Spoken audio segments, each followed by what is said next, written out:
ஒரு செம்பு தண்ணி எடுத்துக்கங்க. அத தோசைக்கல்ல ஊத்தி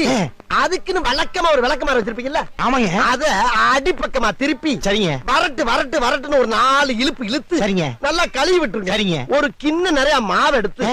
பெரிய ரவுண்டாவும் இல்லாம சின்ன ரவுண்டாவும் இல்லாம சரிங்க, பொதுவா ஒரு ரவுண்ட ஊத்தி 4-5 வெங்காயத்தை போட்டு அள்ளி பொடி பொடி பொடியா நறுக்கி அப்படியே மேலாப்ல பரபர தூவி விட்டு, சரிங்க, ஒரு நீளமான கேரட் எடுத்து அதையும் பொடி பொடியா நறுக்கி, சரிங்க, அப்படியே மேலாப்ல பரபர தூவி விட்டு, சரிங்க, ஒரு 16 கரண்டி நெய் எடுத்து, சரிங்க, அதுல 6 கரண்டி நெய்ய உள் சைடு அப்படியே லேசா விளாவி விட்டு, சரிங்க, 10 கரண்டி நெய்ய தோசைக்கு வெளி சைடு அப்படியே மேலாப்ல விளாவி விட்டு, சரிங்க, இட்லி பொடி இருக்கு பாத்தீங்களா,